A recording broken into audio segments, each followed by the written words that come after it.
नमस्कार दोस्तों, आज सभी का हमारे चैनल पर हार्दिक स्वागत है। दोस्तों आज 30 नवंबर 2024 है और दिन शनिवार। तो अब सोमवार 2 दिसंबर को मार्केट्स खुलेगी। अभी आज सैटरडे और कल 1 दिसंबर को मार्केट्स बंद रहेगी।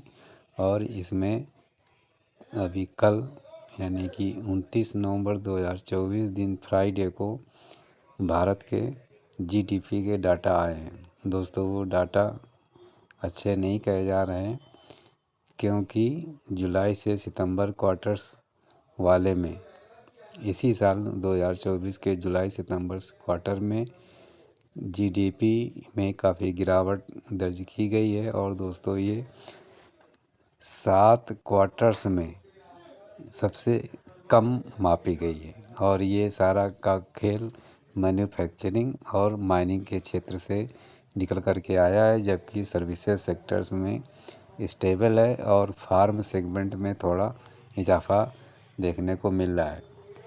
दोस्तों नेशनल स्टैटिस्टिक्स ऑफिस के जो डाटा रिलीज़ किए गए हैं उसमें जीडीपी ने 5.4% की गिरावट दर्ज की है। अभी पिछले जुलाई से लेकर के सितंबर 2024 के क्वार्टर में ये 5.4% की जो जीडीपी निकल कर के आई है वो 6.7% जुलाई से सितंबर वाले में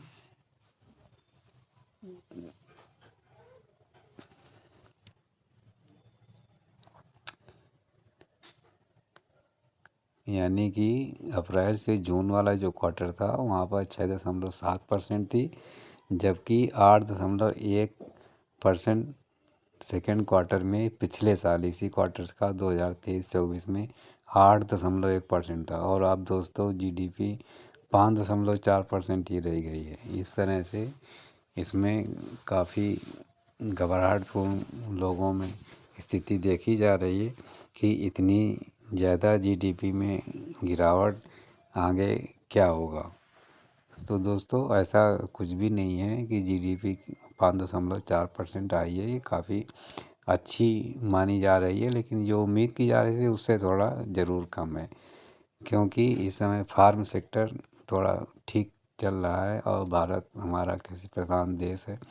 तो ऐसे में फार्म सेगमेंट में थोड़ी सी बढ़ोतरी एक अच्छा साइन है। और दोस्तों अभी जो सेकेंड क्वार्टर में जो हमारा जीडीपी कम आया है, उम्मीद से जो कम है, उसमें कई फैक्टर्स होते हैं, जिसमें से weather related events, excess rainfall, electricity की शॉर्टफॉल, कोल और सीमेंट सेक्टर्स और कॉरपोरेट अर्निंग्स, इन कई चीज़ों को मिला करके इसमें पड़ता है। इन्फ्लेशन का भी फ़र्क पड़ता है, डिमांड सप्लाई का फ़र्क पड़ जाता है।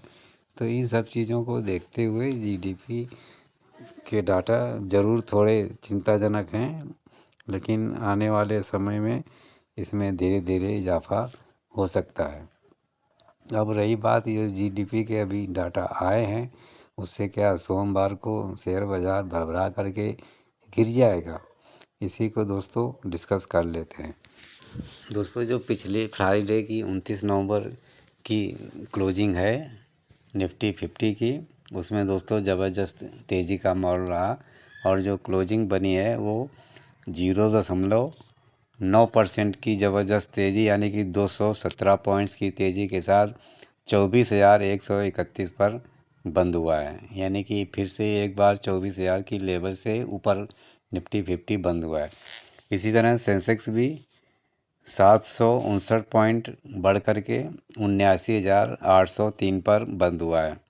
यहाँ पर भी अच्छी तेज़ी रही। निफ्टी बैंक की बात की जाए तो 148 पॉइंट बढ़ कर के 52,055 पर बंद हुआ है। और यहाँ पर थोड़ी तेज़ी निफ्टी 50 के सापेक्ष में कम रही और मात्र 0.3% की तेज़ी दिखाई दी है।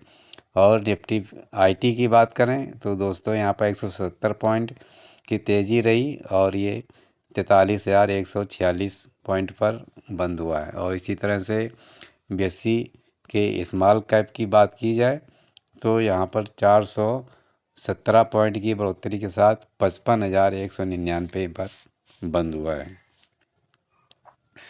और दोस्तों इसमें जो बढ़ोतरी में देखे जा रहे हैं शेयर्स, वो काफ़ी जो अच्छे हैं, उसमें अडानी ग्रुप के शेयर्स काफ़ी अहम भूमिका निभा रहे हैं। और दोस्तों FIs का डाटा और DIs का डाटा भी देख लेते हैं।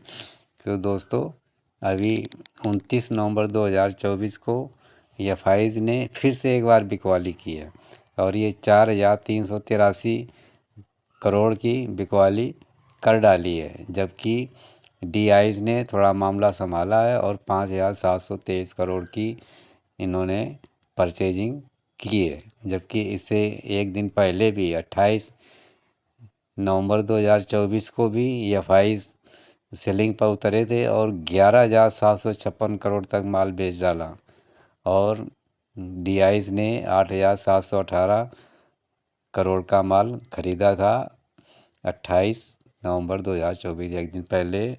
यानी कि FIs 28 को भी जब मार्केट गिरी तब भी दबा करके माल बेचा।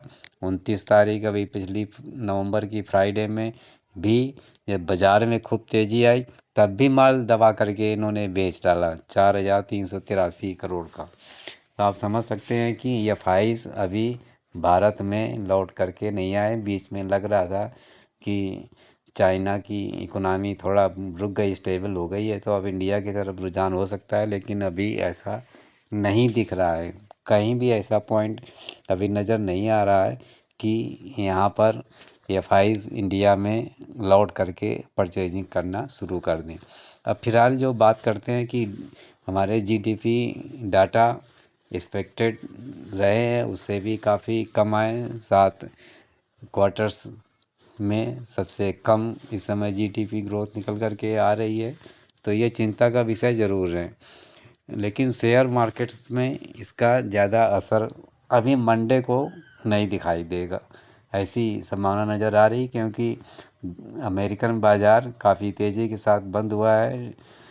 आपके डाउ जोन्स और नस्दाक में लगभग 0.5% से ऊपर की तेज़ी रही है। और इसी तरह से हमारे यहाँ GIFT निफ्टी में भी इस समय लगभग 80 पॉइंट्स की बढ़ोतरी देखी जा रही है।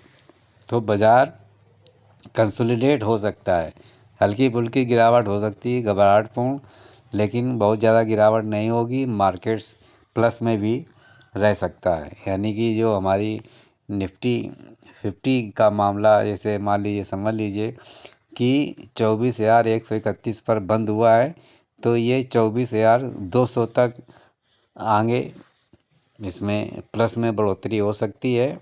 यानी कि जो हमारा टारगेट रहेगा। और जो निफ्टी 50 में यदि गिरावट थोड़ा आती है, घबराहट में बिकवाली होती है, तो ये 24,000 से ज़रूर थोड़ा नीचे खिसक सकता है और ये 23,960 तक जा सकता है। लेकिन फिलहाल ज़्यादा घबराने की ज़रूरत नहीं है, बाज़ार फिर से बाउंस बैक होगा। GDP के स्लो होने के लिए जो बाज़ार को घबराहटपूर्ण बिकवाली लोग इस समय मान करके चल रहे हैं, तो ये फैक्टर्स पहले से ही काफ़ी काउंटेड हो चुका है शेयर बाज़ार में, लेकिन इतना नहीं काउंटेड हुआ कि हमारी GDP इतनी नीचे चली जाएगी। तो इसका असर सोमवार को ज़रूर थोड़ा पड़ेगा, लेकिन बहुत ज़्यादा कि बाज़ार भरभरा करके गिर जाए, 3-4% बाज़ार गिर जाए, यानी कि निफ्टी में कहीं 1000 पॉइंट तक की गिरावट आ जाए, ऐसा अभी संभव नहीं है, ना ऐसा अभी होने की उम्मीद है।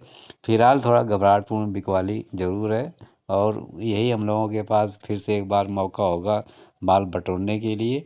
अभी अगले क्वार्टर्स तक हम कंसोलिडेट रहेंगे और बाज़ार से हम धीरे धीरे करके माल उठाते रहेंगे, हर गिरावट पर माल उठाते रहें। यही नीति अपनानी चाहिए हम लोगों को और धीरे धीरे माल को बेचते रहें जब भी थोड़ी मार्केट्स उठे।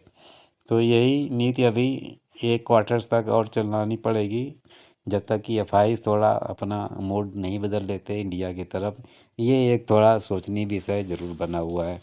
तो दोस्तों, सोमवार को उठा पटक के लिए तैयार ज़रूर रहें, और छोटे निवेशक हैं वो थोड़ा संभल करके ट्रेड करें। हो सके तो जब बाज़ार थोड़ा रुक जाए 11-12 बजे के आसपास तक, उसके बाद फिर अपना ट्रेडिंग बनाएं तो ज़्यादा अच्छा रहेगा। सुबह सुबह बाज़ार काफ़ी वोलेटाइल हो सकती है। तो सोमवार को आप लोग शेयर बाज़ार से अधिक प्रॉफिट कमाएं, ये मेरी हार्दिक शुभकामनाएं रहेंगी। वीडियो कैसा लगा कमेंट्स करके ज़रूर बताएं। वीडियो अच्छा लगे तो लाइक ज़रूर करें, शेयर भी कर दें, और हमारे चैनल को सब्सक्राइब करना न भूलें। धन्यवाद।